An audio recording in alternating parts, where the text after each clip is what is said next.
que esperar se eu sou movimento? Pra que questionar, inventar um tempo? É hora agora, já foi. É hora agora, já foi. Todo o processo de gestação, parto e nascimento é um grande acontecimento que mobiliza muita gente, muitos cuidados, especialmente quando é a primeira gestação de uma pessoa. Tem sempre muita informação circulando sobre gravidez e parto, mas a gente ainda fala muito pouco do período imediatamente depois que o bebê nasce, os primeiros dias, as primeiras noites. Essa fase que chamamos de puerpério e que é puro caos e muitas emoções. Hoje a gente vai conversar sobre amamentação. Essa fase importante que acontece no puerpério e que envolve uma nova relação entre mães, bebês, famílias e suas dinâmicas. Quais são os problemas e dilemas que acontecem durante essa fase? É possível pensar em perspectivas feministas sobre a amamentação? Como elas se relacionam às expectativas das mulheres e às prescrições e orientações do campo da saúde? Olá, eu sou Daniela Mânica, antropóloga e pesquisadora no LabJOR da Unicamp. No episódio de hoje, vamos conversar com Marina Nucci, que é doutora em saúde coletiva e professora do Instituto de Medicina Social da Universidade do Estado do Rio de Janeiro, a UERJ, e com Bianca Balaciano, consultora de amamentação. Elas duas se conheceram quando Marina teve sua primeira filha, e Bianca ajudou Marina com suas dificuldades ligadas à amamentação. A gente vai falar sobre o tipo de trabalho que a Bianca faz e como Marina desenvolve perguntas feministas de pesquisa a partir disso. Oi, eu sou Irene do Planalto, da equipe do Mundaréu em Campinas e mestranda no LabJOR. O episódio de hoje foi gravado no Rio de Janeiro, em outubro de 2023. Na gravação, além da Daniela, também estavam a Fernanda Mariá e a Isabela Soares, da equipe do Mundaréu. Vem com a gente, vamos entrar no consultório da Bianca. Oi, tudo bom? Oi, tudo bem? Tudo bem? Quanto tempo? Tudo bom? Fica à vontade. Assim que a gente chegou, demos de cara com um consultório bem diferente. Nós pedimos para a Marina descrever onde a gente estava. Bom, a gente está aqui nessa sala, fica em Copacabana, que é um bairro na zona sul do Rio bastante movimentado, então de vez em quando a gente está ouvindo os barulhos do trânsito, apesar de a gente estar um andar bem alto, né?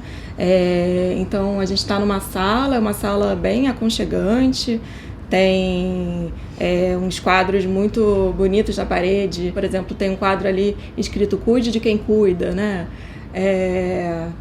E, bom, a sala tem uma bancada com uma balança, né, para colocar o bebê, tem uma mesa, tem uma poltrona, cadeiras e um monte também de peitos. Tem uma porção tem um tapete em formato de um seio, né, com mamilo, e um quadrinho também com vários peitos na parede. Aí, pedimos para a Bianca se apresentar para a gente. Eu sou psicóloga, né? Sou especialista em saúde materna e infantil e trabalho como consultora de amamentação e professora de profissionais que querem trabalhar, seja como consultora de amamentação ou também na área aí, né, da perinatalidade, tudo, mas atendendo famílias que estão vivendo dificuldades ou que estão precisando de orientação para amamentar. E a amamentação surgiu na minha vida por causa da minha filha, porque eu, assim como boa parte das pessoas, achava que amamentar era uma coisa super intuitiva. Achei que ela ia nascer, ia botar no peito, e eu já estava um pouco metida assim nesse cenário do parto humanizado, mas eu nunca achei que amamentar precisava de preparação, assim, sabe? Então me preparei bastante para o parto, mas eu lembro, eu sempre conto essa história, eu estava acompanhada de uma doula na época, que era acho que uma das únicas que tinha aqui no Rio, a Fadinha, e ela dava algumas aulas no sábado de manhã, e uma delas era de amamentação, e eu falei, essa eu não vou, porque sábado eu não gosto de acordar cedo, eu não preciso de aula de amamentação, pra quê, né? Eu não fui. E quando a minha filha nasceu, ela não mamou assim logo de cara, eu botava ela no peito e ela não mamava como eu achava que deveria mamar, não era nada assim automático. Por sorte eu já estava ligada assim, de onde eu podia buscar ajuda, e aí eu busquei ajuda rapidamente, que foi no banco de leite do Fernandes Figueira. Tive uma consultora de amamentação que veio na minha casa, na época não era tão difundido, mas enfim.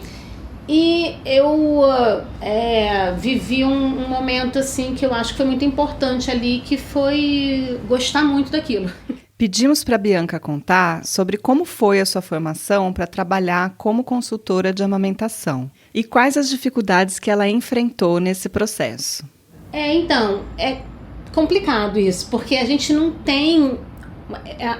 o trabalho da consultora de amamentação não é uma ocupação reconhecida.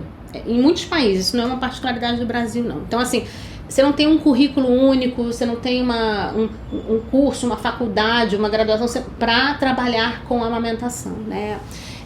O que eu fiz foi buscar cursos livres, né? Então eu comecei a buscar tudo que tinha de curso, e aí você vai ter Ministério da Saúde, Hospital Amigo da Criança, iniciativas, cursos privados ou não e tal, e muita leitura, né?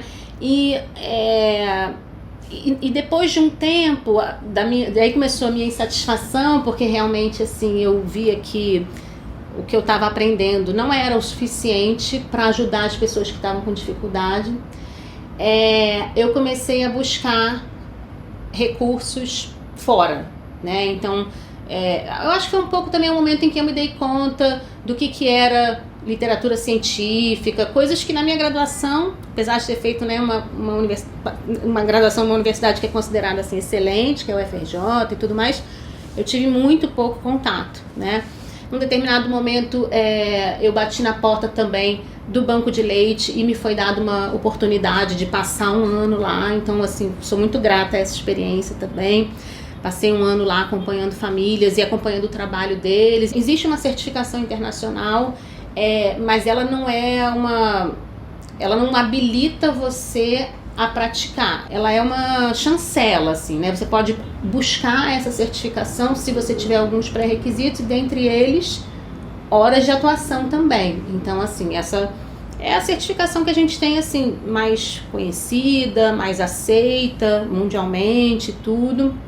Mas eu só fui buscar essa certificação em 2015. Eu já atuava com amamentação há algum tempo, né? E foi um pouco assim a minha formação, múltipla, sabe? Uhum. Que ainda é um pouco a formação dos profissionais hoje. Foi a experiência da maternidade que sensibilizou Bianca para trabalhar com a amamentação, assim como ocorre com muitas outras mulheres. A gente perguntou o que ela achava disso. Tem muita gente que caminha para assistência por causa da história pessoal. Muita gente, muita gente. Algumas outras estavam no seu, né, atuavam em maternidade e tal, foram colocadas ali dentro daquele departamento e, viram ali uma oportunidade e tal. É mais difícil, sem dúvida, encontrar pessoas que trabalham com amamentação que não tiveram bebês ou não amamentaram, então isso é bem mais difícil de você encontrar.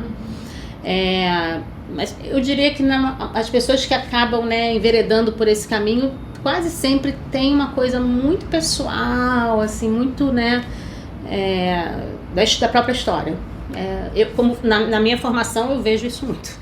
É muito interessante como coisas do dia a dia, que são escanteadas pelos machismos que vivemos, podem tomar grandes proporções nas nossas vidas, virando um tema de pesquisa e de trabalho. Esse também foi o caso da Marina. Isso que eu estava pensando, né? Porque no meu trabalho é uma coisa que eu discuto, né? Como que isso que Bianca falou, como que essa própria história com a amamentação atravessa, né, as mulheres, a história da maternidade, atravessa as pessoas e faz com que elas vão buscar um outro interesse ali de trabalho mesmo, né? E isso acontece também muito na antropologia, né?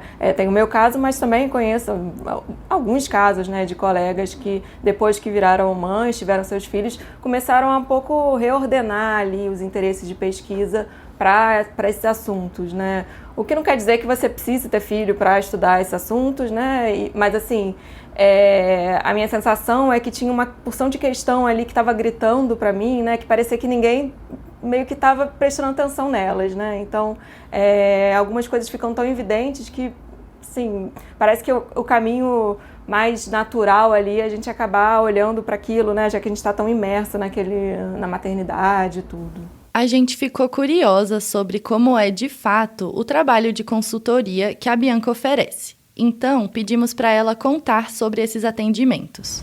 Elas procuram pelo WhatsApp hoje em dia, né? Então, assim, ou ela recebeu a indicação de alguém, ou ela viu na rede social, ou algum profissional que já deu algum telefone.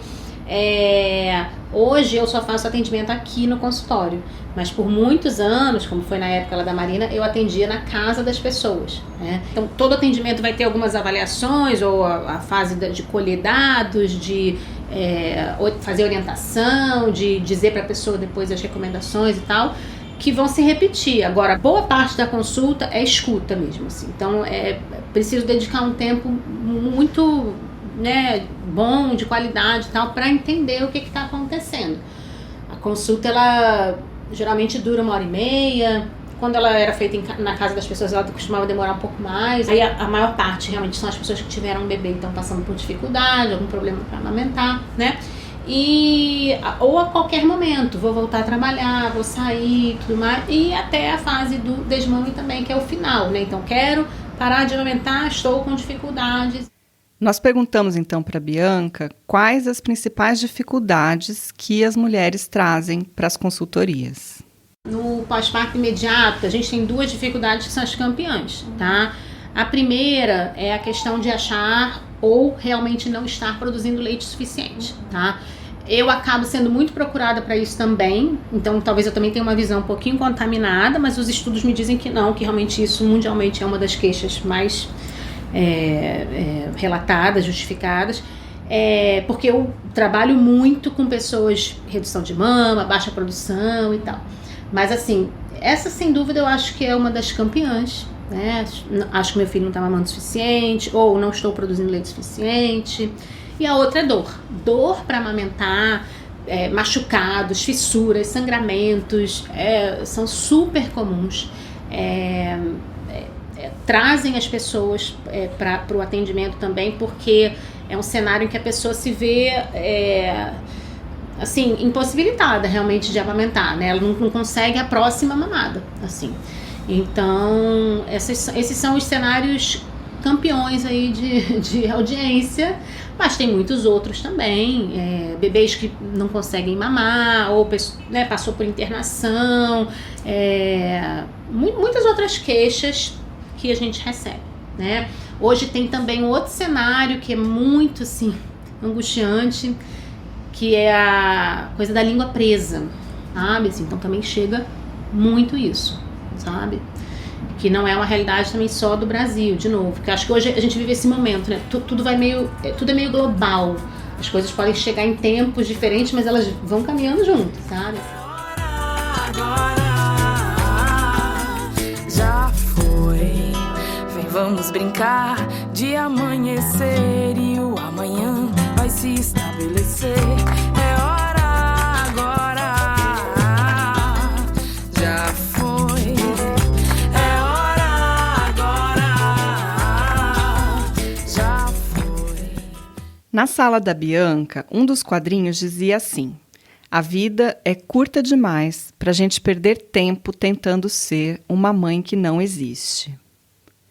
Falar sobre amamentação é falar sobre ideais de maternidade que muitas vezes são inalcançáveis para a maioria das mulheres.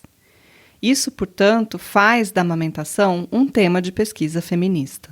Voltando para aquela conversa sobre a importância das nossas experiências e das nossas histórias pessoais, pedimos para a Marina contar um pouco mais sobre como a amamentação se tornou um tema de pesquisa para ela. Eu acho que não foi só a experiência em si de amamentação, mas foi assim, quando eu tive minha primeira filha, eu estava no doutorado pesquisando outra coisa, né? E aí eu tive essa questão de dificuldade para amamentar, e busquei ajuda, e enfim. E comecei a ler, né? E entender um pouco mais sobre o processo. Mas a sensação é que eu comecei a ficar com alguns incômodos, né? Eu acho que os incômodos que me motivaram mais. Então, eram incômodos com a forma como a amamentação muitas vezes é tratada, né? pelo campo da saúde, né, uma perspectiva ali muito essencialista, uma ideia de que a amamentação equivale ao amor materno, né, então tinham várias questões do ponto de vista feminista mesmo que estavam me chamando a atenção, né, então eu acho que esses incômodos que foram me motivando no diálogo com a Bianca, mesmo antes de pensar em fazer um projeto de pesquisa específico sobre isso, né? No diálogo com outras pessoas, enfim, que também estavam passando pela maternidade, esses incômodos em relação a essa perspectiva muito de um certo campo da saúde. Algo que nós discutimos muito dentro da crítica feminista é justamente sobre como perspectivas essencialistas invisibilizam e inviabilizam uma vida com multiplicidade e dignidade. E a amamentação não escapa dessa lógica, sendo muito associada a um amor materno idealizado. Pedimos para a Marina comentar sobre esse essencialismo em relação às maternidades. A gente tem uma série de metáforas em relação à amamentação, né? Amor em gotinhas, amamentação como um ato de amor, amamentar é dar o melhor para o seu bebê. São frases ali que muitas vezes estão fazem parte do discurso oficial do Ministério da Saúde mesmo, né? E que estão ali com uma certa noção do que é ser mãe, né? Então, ser mãe, você precisa amamentar, porque amamentar é dar o melhor para o seu bebê, e você, como uma mãe, você não quer ser uma mãe que não vai dar o melhor para o seu bebê, né? Então, tem ali todo um campo moral, né? Mesmo quando a gente está falando ali de prescrições, digamos, médicas, científicas, né, tem sempre ali uma questão moral que está resvalando, né? Olha, o que a Marina falou sobre a visão da amamentação como ato de amor, eu acho que esse foi, sem dúvida nenhuma, um incômodo, assim, para mim, muito grande desde sempre, né, assim, porque é isso, se você pontuar a amamentação como um ato de amor, naturalmente considera que a pessoa que não amamentou, independente do motivo, não ama ou ama menos o seu filho, e isso para mim assim é inconcebível, né? Eu acho que uma questão que me incomoda muito nessa visão, que eu acho que a Marina falou, que é um pouco biologizante assim da amamentação, é a coisa da superioridade do leite materno, né? Do leite humano e tal.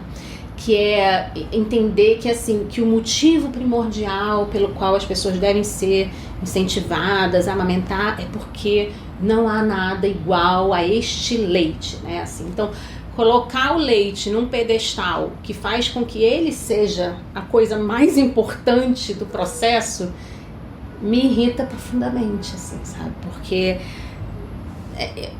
eu acho que é tão reducionista a visão, é tão assim, sabe? Tipo, é o melhor leite, menos risco de... Isso é maravilhoso, gente. Eu acho que assim, sabe, é óbvio que é maravilhoso, é sensacional, é muito gostoso você pensar e falar assim, nossa, tem uma coisa que realmente a indústria nunca vai conseguir produzir igual, tá? Isso é muito maravilhoso, eu acho que, né, para as mulheres especialmente, assim, é uma coisa, eu acho que é muito forte. Quando a gente foge dos essencialismos, acabamos encontrando muitas contradições. E é assim mesmo, ambíguo, contraditório, difícil de simplificar e de explicar. A Bianca descreve muito bem essas contradições quando comentamos que a amamentação é empoderadora também para as mulheres. Empoderadora, eu acho que é revolucionário, é você pensar também que é um superpoder, né, quase, que a gente fala. E sim, tá tudo bem pensar isso, mas assim, achar que é só isso... me irrita muito, sabe, assim, porque especialmente quando você se dedica a acompanhar pessoas que estão amamentando e que vão encontrar dificuldades e que vão ter que se desconstruir e se reconstruir 1000 vezes para encontrar formas de seguir amamentando ou até de parar, se for o caso, enfim, reduzir isso ou classificar, né, olha, tem amamentações melhores e outras não tão boas e tal, isso é muito angustiante para mim, dá margem para uma visão assim que eu acho que é super misógina, super medicalizada do processo, né? Que são coisas que a gente vê em outros países também, que a assistência à amamentação virou não é orientar pessoas para amamentar, é assim, como que a gente consegue tirar mais leite dessa pessoa para ela dar mais leite para o bebê. E aí vira um mercado, vira uma venda, vira uma fábrica de bombas, de não sei o quê, porque na verdade assim, você não está pensando em como promover o processo. Você está pensando assim, como eu faço esse bebê tomar mais 10 ml desse líquido maravilhoso, dourado, de amor. Falando do leite, só do leite, a gente está, né, deixando de olhar que tem uma pessoa ali, né, que está fabricando, literalmente fabricando leite, né, e tem uma relação ali. Sim, então, acho que isso é o primordial, né, olhar para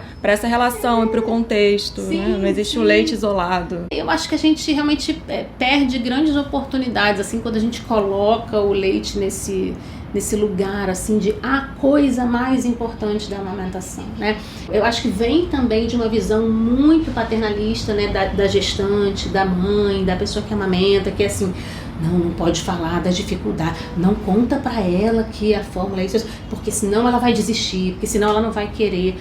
Bom, veja, as pessoas que eu recebo aqui no meu consultório, eu acho que elas são capazes de mover o mundo pro que elas querem fazer, sabe? Essa visão paternalista também se manifesta na imagem que nós temos comumente do que é uma mãe. Essa coisa que Marina falou um pouco também, dessa visão angelical da mãe, né? Então aquela imagem das campanhas mesmo, sempre uma pessoa branca, maquiada, com cabelo liso, uma coisa meio religiosa, né? De Maria e tal, carregando o bebê, devotada ao bebê. E, olha... Os bebês gordinhos, tá mamando direitinho. Sempre, né? Feliz, tá todo mundo muito feliz. Tem alguém aqui do lado só falando coisas belas e com a perna cruzada, maquiada, assim, sabe? Eu acho que tudo faz parte dessa visão, assim, que é muito simples, muito reducionista, de um fenômeno que eu acho que, assim, ele é múltiplo e ele vai ser vivido pelas pessoas de tantas formas diferentes, sabe? Ele não tem... eu acho que a amamentação ela não dá margem para classificação, né? Especialmente essas coisas binárias, né? Ou isso ou aquilo e tal. Poxa, é tão diverso e acho que a gente pode encontrar beleza em todas essas histórias, sabe? Assim. Tudo isso torna difícil modular as expectativas sobre a amamentação com a realidade das mães, mulheres e pessoas que amamentam. É claro que a amamentação realmente tem algumas orientações que a gente sabe que são importantes porque elas vão muitas vezes preservar, garantir, aumentar as chances de um desfecho, que é o que a pessoa está querendo. Então, assim, às vezes a gente não tem muita escolha, né? Olha, realmente, se você parar agora, não tirar o leite, ou usar mamadeira, ou usar chupeta, você vai diminuir, sim, o risco, né? Mas, assim, por que a gente não pode falar com as pessoas assim?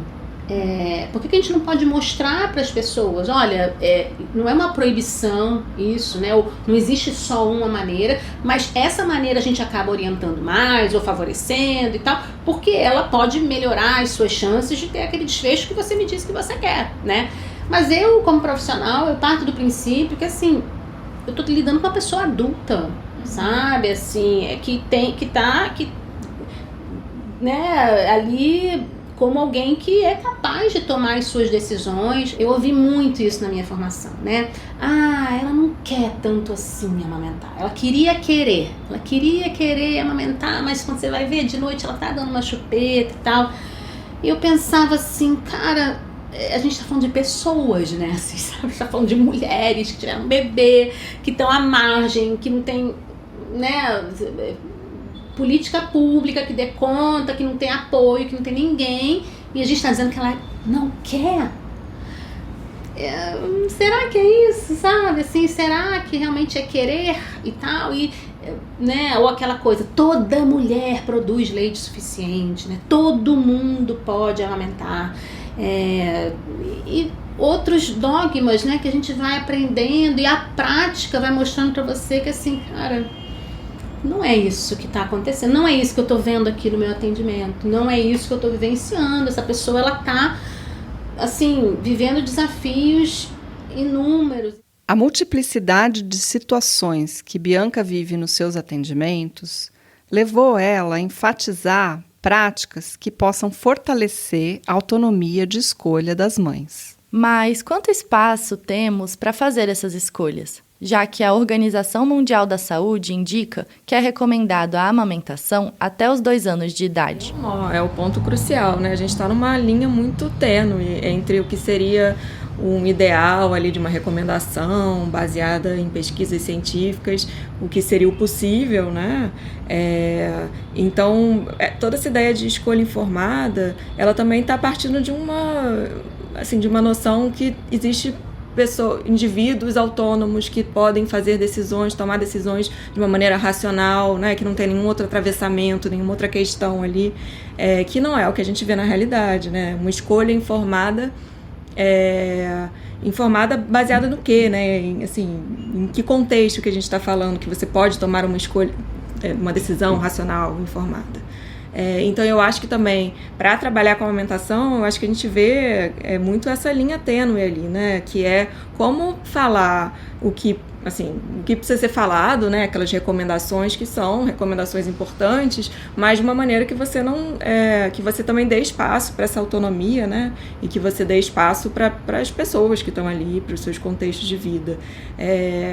E aí eu acho que isso é uma questão também que eu conversei muito com a Bianca em relação às consultoras que estão se formando para serem consultoras, né? Uhum. Uma coisa que você me falou, Bianca, que como tem no começo, né? Quem começa a trabalhar com o tema vem muito ali com as suas verdades e com o seu ativismo em relação à amamentação. E que na hora que você está ali atendendo uma pessoa, isso vira um grande complicador, né, nessa relação. Porque se você já tem as verdades estabelecidas, então é só seguir as verdades, né? Por que não está dando certo, então? Ela não está se esforçando o suficiente, né? Enquanto que, na verdade, você está trazendo ali uma pluralidade de questões que não passam por meramente uma questão de uma escolha racional, informada, né?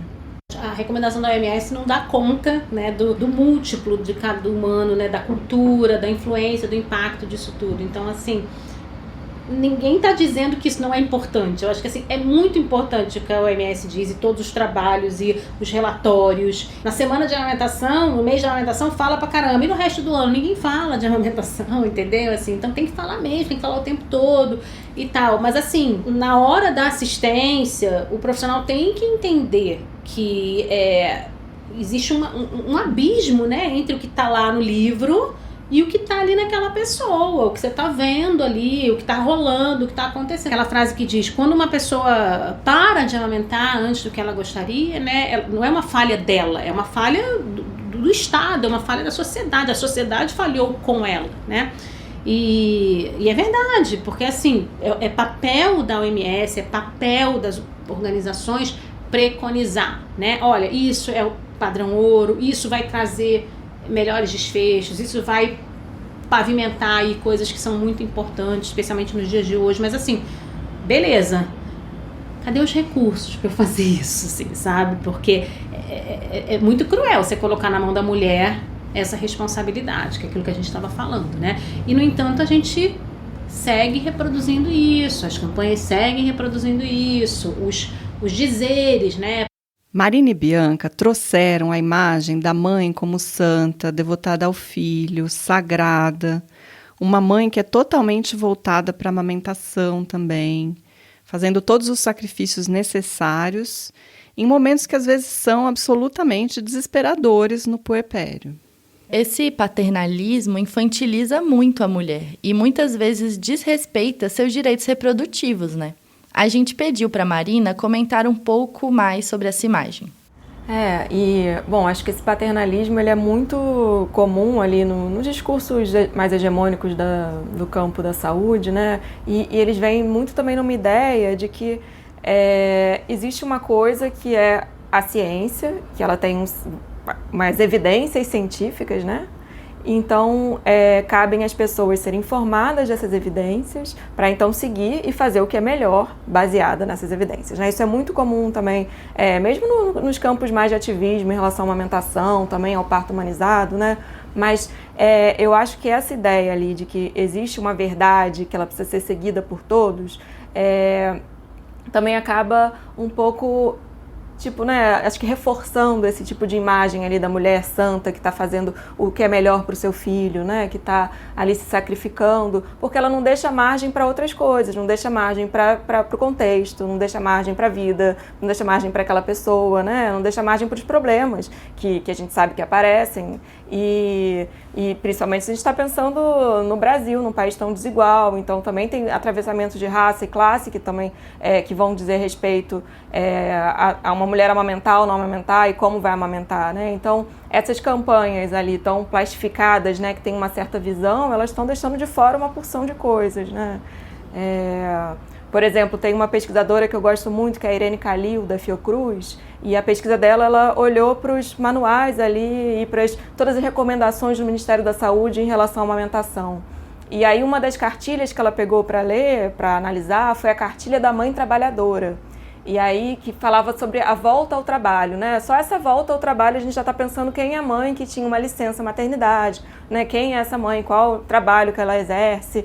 E aí uma recomendação para a mãe no retorno ao trabalho continuar amamentando é que ela negocie com o seu empregador um momento de pausa para amamentar. Isso está numa cartilha oficial ali do Ministério da Saúde, né? Então faz parte dessa mesma perspectiva que está deixando de fora uma porção de coisa, deixando de fora até, assim, ignorando mesmo, né? Não está querendo ver para uma porção de coisas. Talvez pesem muito mais ali do que uma ideia de amor, uma ideia de devoção, né? Certamente.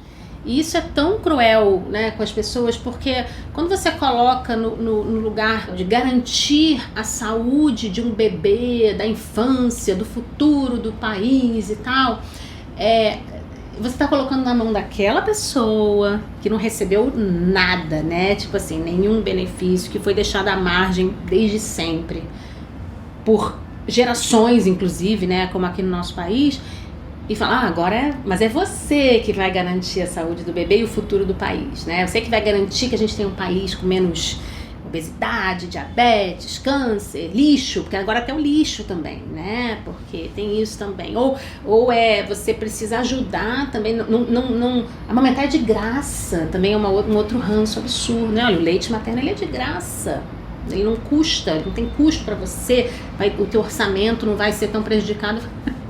Não sei para quem é de graça, né? Assim, só se a gente desconsiderar realmente que tem alguém produzindo ali.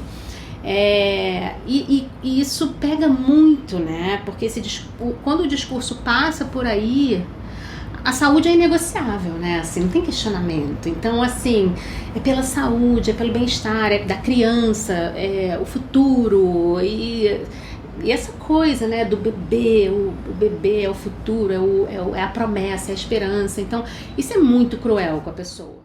Nesse ponto da conversa, a Marina resumiu o que para ela é uma perspectiva feminista sobre a amamentação e que se estende como parte dos direitos reprodutivos. Eu acho que a grande questão, assim, quando a gente está olhando para essa temática, é olhar à luz da perspectiva feminista e dos direitos reprodutivos, né? Eu acho que essa tem que ser a chave.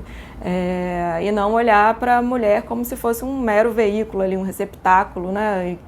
A sua única obrigação é construir bebês saudáveis para a nação, como a Bianca estava falando. Ou leite, né, também, porque na verdade você presta se você gerar, né? Então, mas só gera, né? Tipo, você não importa, só gera e coloca no mundo. E produza o leite para garantir que a gente vai ter um potencial, um QI melhor, menos questões de saúde e tal, menos despesa de saúde com essa criança no futuro, né, no vir a ser. Então, assim, nesse sentido, as questões do aborto, elas passam junto, porque você está reduzindo um humano, né, a uma fábrica, né, assim. Então, você tem um propósito. Se você não cumpre aquele propósito, você também não interessa a ninguém, né? E a verdade é que as mulheres não interessam a muitas pessoas, né? Então, assim, a gente vê isso muito próximo no discurso de muitos profissionais na área da saúde, assim, sabe? Que é uma pegada meio religiosa, meio de proteção à infância, de identificação com o bebê e tal, e que olha o bebê desvinculado de tudo aquilo que é necessário para que ele exista. Eu acho que ao mesmo tempo que a gente estava falando ali de como a gente recorta o leite, né, isola o leite da mulher, da pessoa ali, quando a gente está falando do aborto, a gente também está isolando um útero, né, então fica ali meramente como um útero que está sozinho, que está fora de todo o contexto, não tem ninguém em torno dele, né, e então a política, enfim, vai toda em cima daquele órgão, né. E enquanto que a resposta, assim, o caminho você pensar em direitos reprodutivos, pensar na autonomia, né? Pensar de outras formas para essa questão.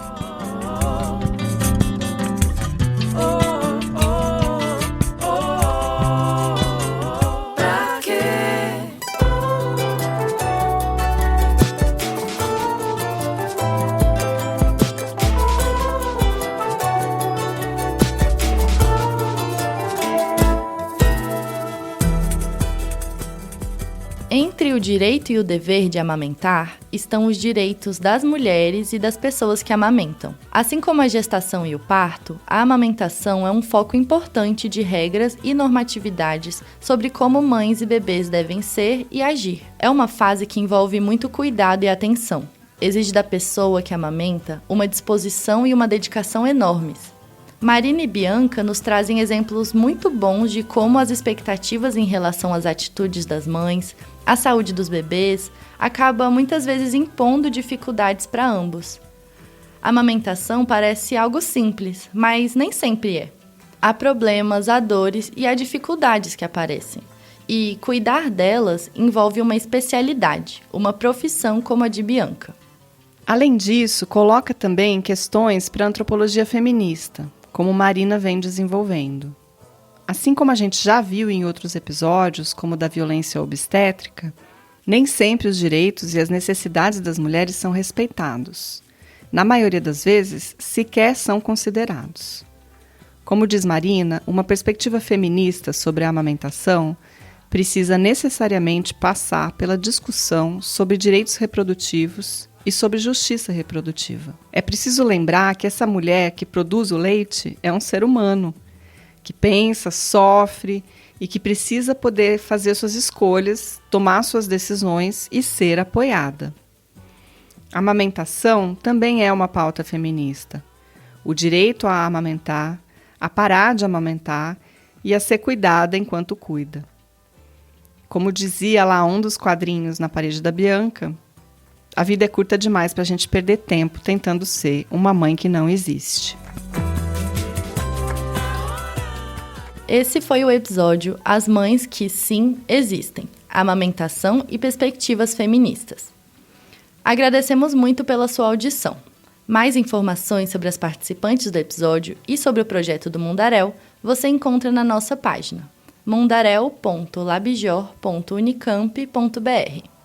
A gente agradece o apoio da equipe que esteve no Rio de Janeiro, Fernanda Mariá e Isabela Soares, a equipe que fez a produção final do episódio, Maxi Viana Pereira, Gabriel Marçal e Igor Pereira, e a equipe que ajudou a divulgá-lo nas redes sociais, Bruna Santos, Joana Amaral, Fernanda Mariá, Luana Ainoan, Rai Almeida, Sabrina Neves e Vanessa Souza.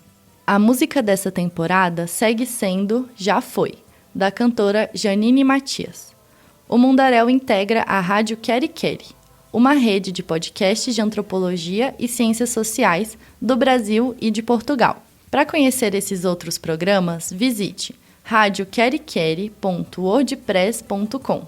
Queri Queri é com K. A FAPESP, a Unicamp, a FAPDF, o CNPq e a UNB apoiam o Mundaréu e somos gratas por isso. A gente se ouve aqui no mês de outubro, com mais uma conversa sobre antropologia, ciência e feminismo. Até lá!